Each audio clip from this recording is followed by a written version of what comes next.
What it do, cuckolds? It's your boy the hater up in this piece, and I'm actually angry. You understand what I'm saying? I'm actually angry. Normally, I'm a little bit pissed off and when I do these videos, but now I'm actually angry to the point where I can't even exaggerate anger anymore because it's reached, the cup has runneth over, if you will.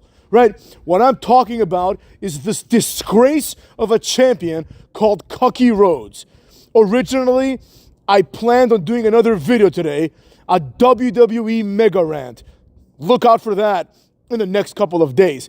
But I couldn't shake the fact when I heard that apparently Cody Rhodes and Cody Owens will be wrestling in December 14th, which is nearly a month from now, right? On Saturday Night Main Event that nobody cares about at all. It's going to draw no views. Nobody gives a shit about this. And nobody could possibly even know that this event is happening. I don't even know where to watch it, nor do I give a rat's ass. But that's not the point here. And that's not the problem, right? It's okay to have this kind of match at Saturday Night Main Event because at the end of the day, even though we have a fat mid-card jobber called Kevin Owens against easily the least deserving champion in the history, not of WWE, not of wrestling, not of sports, but in the history of champions of any sort, right? If you were on your high school's chess team and someone won and it wasn't you, that person deserved to be the champion of the chess team more than Cody Rhodes deserves to be WWE champion. Cody Rhodes is the worst champion in the history of the concept of champions. You understand what I'm saying here? This is unacceptable. Do you understand me? Now, here's the problem with this, right? Nobody cares about Saturday Night Main Event. We all know this, right? Inherently in our hearts, we all know that nobody gives a shit about this. Every couple of years, they do a Saturday Night Main Event. Nobody watches. Nothing memorable happens. And people move on. So this is going to be no different. However, Survivor Series, as far as I know, is this Saturday, right? Survivor Series, the Thanksgiving tradition, one of the most important pay-per-views of the year. You hear me? One of the most important pay-per-views of the year. The WWE champion is not, as far as we know, is not going to be involved in a match in this pay-per-view. Now, let's just say for a second that they pull a pivot and this Friday they set up a match between Cody and Kevin Owens or whatever for Survivor Series. It doesn't matter, right? It doesn't matter. The point has been made. The pay-per-view is in like 5 days, and the fact of the matter is that the WWE champion, which is the number one guy in the company, the face of the company, if you will, is not participating. This is unacceptable. Now, maybe, the hater doesn't remember details, but maybe there was a Survivor Series where Lesnar or Roman Reigns didn't wrestle. It's possible. And if that happened, then that is also unacceptable. But as far as I know, that has never happened. I should have looked this up before I made this video. But let's operate under the assumption that that has yet to happen, right? and if it has, I apologize, but the point still stands, right? Because this is seen in a different light. There is a vacuum in which we must watch the Cody Rhodes title reign. And that is the vacuum of the Triple H era, where we were promised implicitly and explicitly change, and essentially the underpinnings were we will be seeing a superior product, none of which have manifested in the slightest.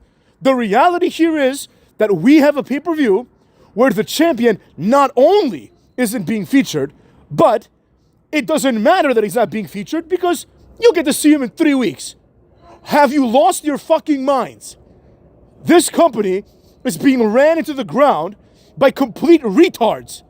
And in my personal opinion, the reality is this. They've accepted their low-ass ratings, these unacceptable ratings, which draw less than Frasier reruns. You see what I'm saying? They've accepted this, and they know that this is the bottom. For now, at least, right? It will eventually drop more, but this is the bottom. We can now accept that Raw and SmackDown have about 1.5 million, being generous, viewers that are built in. That if Cody Rhodes doesn't show up for a year, they will still watch. These are mostly retarded wrestling fans, but there are still a few of us that are left, right? There are still a few of us that are interested in wrestling, that like wrestling. But these people are being pissed on and shat on by the likes of Triple H. I do not understand how this is acceptable. I don't understand how the booking can be this bad.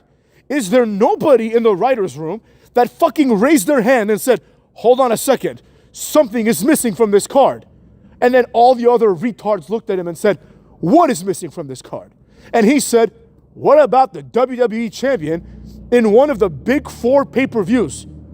If anyone was on the fence and they weren't sure if the Cody Rhodes title reign is the worst title reign of all time, then by now, surely, absolutely nobody. There is not one man born from woman that would ever think that there's any other alternative beyond the fact that this is the worst title reign of all time. I'm talking like the Funaki Cruiserweight title reign was more impactful and more relevant than this title reign.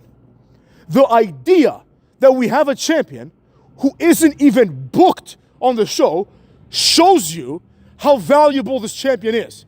In other words, cucks, forget about the title for a second, right? Because the title is the only thing that matters. We all know deep inside our hearts, even the doubters, we all know that Cody Rhodes brings fucking nothing to the table. I was talking to my friend and he was like, but bro, Cody Rhodes is the #1 merch seller. I don't give a rat's ass. That can be explained very easily. People go with their sons to a WWE event and the son says, daddy, daddy, papa, papa, I would like a t-shirt. And the dad says, fine, little Jimmy, I'll buy you a t-shirt. Let's go to the t-shirt stand. So they go to the t-shirt stand and they see the options that are available to them. You've got American Made, you've got American Alpha, and you're like, oh, okay, nobody's gonna be buying this garbage. They probably have the same shirts for like 7 years, right? Nobody's buying this shit because these are jobbers. So you look around and you're like, oh, my options are Yeet or Cody Rhodes. So you're like, fuck it, I'll buy Cody Rhodes. And then some people buy Yeet, and then by comparison, it seems like everyone is doing really good because Cody and Jey Uso are selling the most shirts.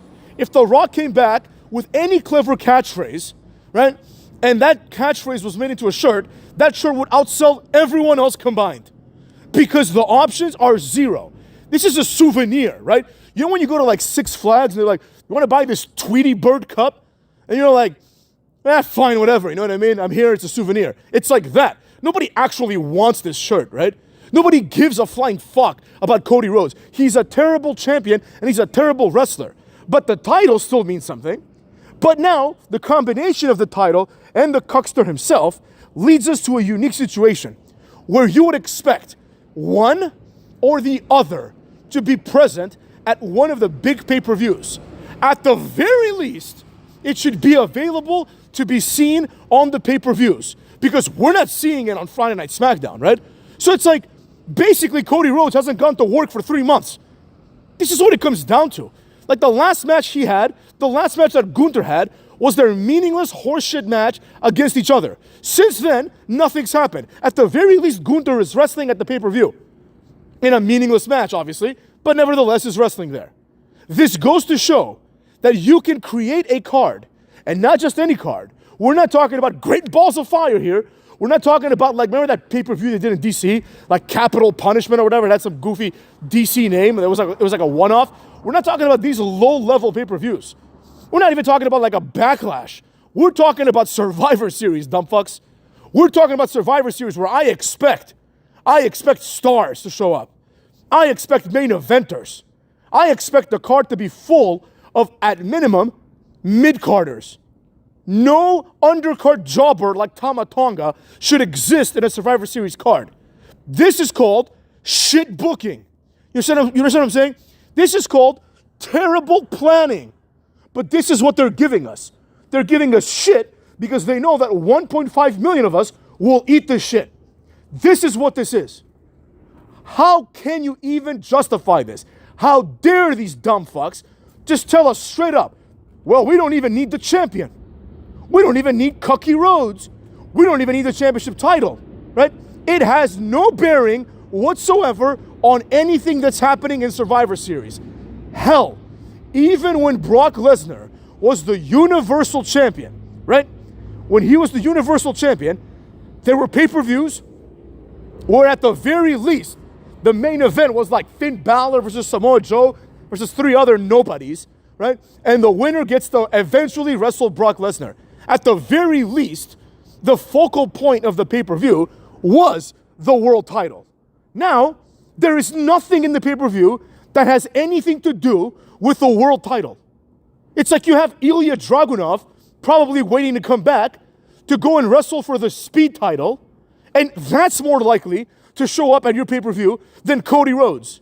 You have Ludwig Kaiser, Braun Breaker, who is great, but nevertheless, and Sheamus. And none of these guys have any aspirations of anything else. They are perfectly content being retards. They're like, okay, well, nobody cares about Cody Rhodes, so we're just going to go wrestle for the meaningless and diluted Intercontinental title, which has never meant less in its history. And I'm one of those that thinks that it's a jobber title, generally speaking. But it is the jobber title. But anyways, I digress. The fact is, there's not even anybody who's like, hey, I'd like to be next. Can we have a match? Maybe Santos Escobar wants to wrestle Garza, right? And one of them will become the next WWE champion, #1 contender. But nobody wants to even do that. It's like basically the signaling from Triple H and the company is don't worry about the title that matters more than anything. Don't worry about the title that Triple H nearly killed Stone Cold over. You understand what I'm saying? Don't worry about the title that led to like Kurt Angle nearly throwing Stone Cold off a bridge. Don't worry about this. This doesn't matter anymore. This is only going to be seen at Saturday Night Main Event. Worry about 5 jobbers versus 3 jobbers and 2 main eventers. One of them is a quasi-main eventer, CM Punk. That's the main event. That's what you're getting. And guess what? Absolutely not one of these 10 retards in the main event have any aspirations whatsoever to go beat Cody Rhodes and become the champion. Why does CM Punk have to wait until the Royal Rumble to try to become champion?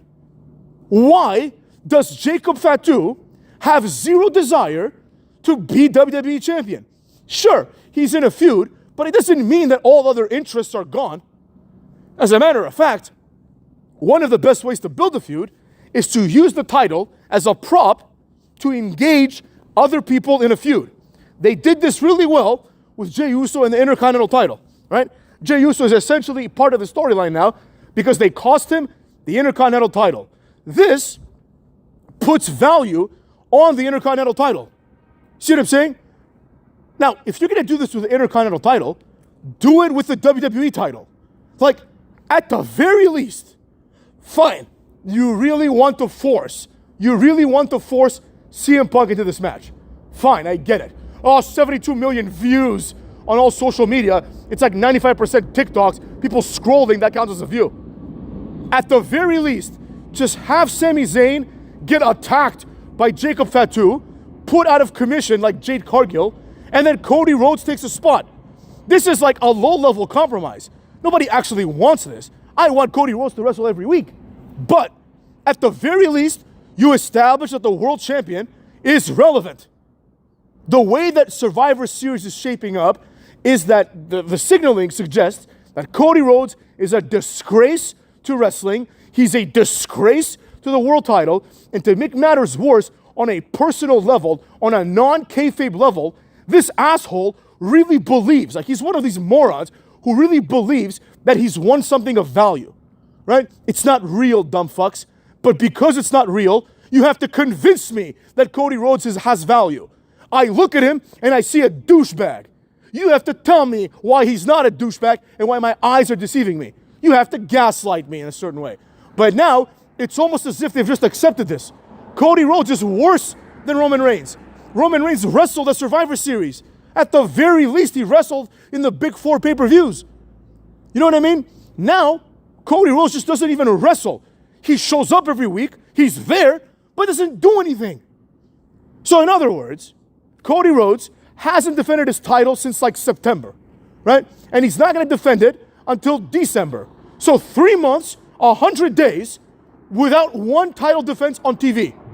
Have you people lost your fucking mind? In the Attitude Era and even subsequent eras, 100 days, you would have like 5 WWE champions.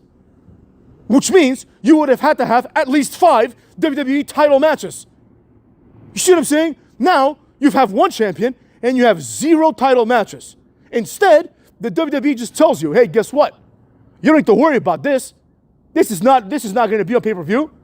We're going to give this to you whenever the fuck we want. And when we give it to you, it's going to be predictable ass Cucky Rhodes versus Cucky Owens. We all know Kevin Owens has a 0 chance of being champion. It's Kevin fucking Owens.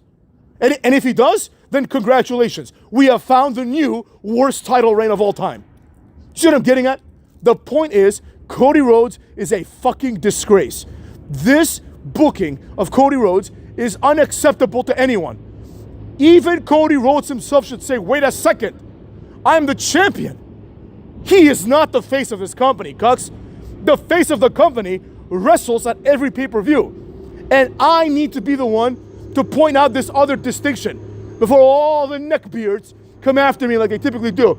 Roman Reigns didn't wrestle. Brock Lesnar didn't wrestle. Yeah, and they were universally hated for it. I don't understand how all of this shit is retconned. Like, nobody was happy about that. Even me, who I like Brock Lesnar, and I thought Roman Reigns had a great title run, I still wanted him to wrestle more.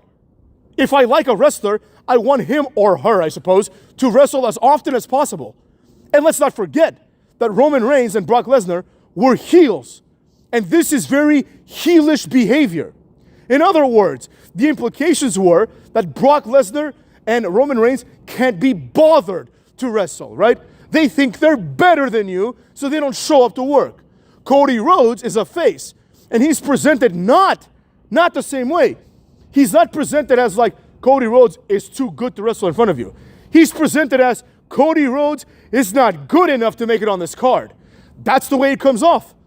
Cody Rhodes should be like, wait a second, where the fuck is my match? You know when WrestleMania starts rolling around and all of a sudden everyone becomes motivated? And people who are low-level jobbers, they want to find their way, right? They want to find their road to WrestleMania. That's been kind of like an ongoing storyline over the last few years. The implications being that not everybody can make it to WrestleMania, so those that want to be in WrestleMania must work hard, apparently only starting in March, to find a way to WrestleMania. This was like the storyline for AJ Styles and Edge. This was a storyline for Seth Rollins. This was a storyline for Cesaro, right? These are the storylines of low-level guys or people that are legends that get an easy way. You think about that for a second, right? Why don't the wrestlers have the same passion for other pay-per-views, especially the big ones? Joaquin Wilde, right, who has done fucking nothing for this company since the day he got signed, at WrestleMania, he got on the rope and he was launched by the LWO and he screamed, "This is my WrestleMania moment." Well, since that is your limitation, Joaquin Wilde, why don't you want to have a Survivor Series moment? Why don't you work harder, I'm talking about in kayfabe, of course, to get a moment? Everybody's just happy to be a nobody. And the guy who's the champion, he doesn't have a path to Survivor Series. In other words, the implications here are, the signaling, I'm liking this word that I'm using now, the signaling now is that Cody Rhodes will not be bothered and is not good enough to do anything unless one of two things happens. Number one, someone fucks his wife and therefore he has to defend his honor. Or two, somehow he is motivated or challenged by somebody else. We haven't had a number one contenders match for the WWE title in like years, motherfucks, since the Rumble, I don't think. When was the last time someone earned a title shot? When the fuck does this happen? It's all like this, let's have like a tournament, which is every match is a fucking triple threat for some reason, to determine the number one contender to like Braun Breaker's Intercontinental title. Well, if it's that difficult to get an Intercontinental title shot, then how come Ludwig Kaiser just got one by doing nothing? Ludwig Kaiser hasn't won a match in his entire career, and now he gets a title shot. Then why the fuck are you having this tournament? Whereas, on the other side of the coin, with the WWE title, it's just people that Cody wants to wrestle. It's not even like, hey man, I think I deserve a shot. It's Cody Rhodes telling everybody, you deserve a shot. And he picks these jobbers, right? And now, apparently, Cody doesn't think that anyone deserves a shot, except for Kevin Owens, who's going to get it in 3 weeks. Which means, by the way, let's not forget this. This means also that we have to tolerate this shit for another 3 weeks. Cody Rhodes is going to come out on Friday and pretend like nothing happened. Like he didn't wrestle. He didn't wrestle on fucking pay-per-view. They're going to have a match, I think, on Friday. It's Cody versus Carmelo Hayes. Fuck it. Make it for the world title and put it on Survivor Series. At least you get to see the champion. Make it the opening match. I don't care. At least this helps Cody Rhodes by saying, hey, this guy is someone that at least wrestles on pay-per-views. And it gives Carmelo Hayes an opportunity to show something to a pay-per-view audience. But why do all this? Because if they do all this, then they need to find something to do on Friday Night SmackDown, and you can bet your ass that absolutely nobody that's wrestling on the pay-per-view is going to have any presence on SmackDown. You have people, motherfucks, like Jacob Fatu, who have been there for 3 months and have had like 1 or 2 matches. You see what I'm getting at here? Nobody has any interest in becoming anybody. They're just happy being lackeys and jobbers. Lackeys and jobbers. And obviously, at this point, I think it's fair to say that the ultimate example of this is the disgrace, Cody Rhodes. Cody Rhodes himself. This is unacceptable.